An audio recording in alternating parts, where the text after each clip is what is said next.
A meditation on empowered acceptance. Not accepting conditions as they are may bring us hurt, frustration, anger, impatience, and depression. Yet progress often comes from not accepting conditions as they are. When we find ourselves irked by something and think, there has to be a better way, we may seek a solution. If enough of us focus our irkedness, we can change our culture, laws, political structure, and the world around us. When we come to the painful realization that not all is well in our psyche, we may be stimulated to make changes in our thinking and behavior. We don't grow by accepting our flaws and deciding that's just how I am and there's nothing I can do about it. So in order to be fully alive, we need to sort out what deserves our efforts to change and what we would be wise to accept. Frustration arises from not accepting the inevitable.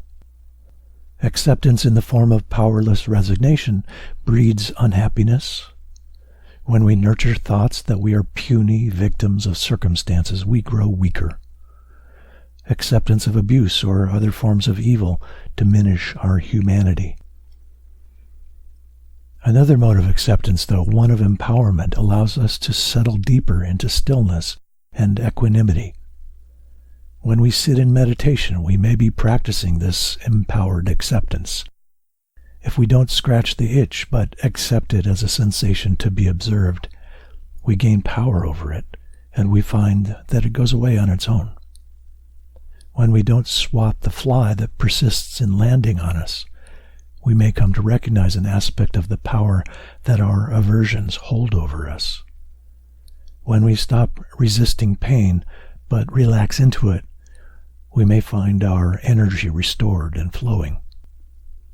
As we become aware of ourselves, breathing in, breathing out, sitting, being where we are, connected to the whole of the universe, and we sense that the universe is breathing us as much as we are breathing, we may experience the gift of deep acceptance.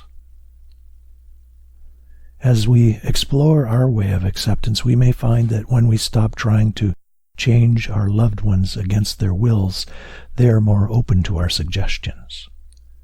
When we accept our unchangeable personal traits, we can allow ourselves to enjoy being who we are. We can be more authentic and alive. What we can change is most often our response to circumstances. The Serenity Prayer sums up the challenge of sorting what to change and what to accept. God, grant me the serenity to accept the things I cannot change, courage to change the things I can, and the wisdom to know the difference. Many people find their serenity using that prayer, and not a few others are put off by prayers to a deity.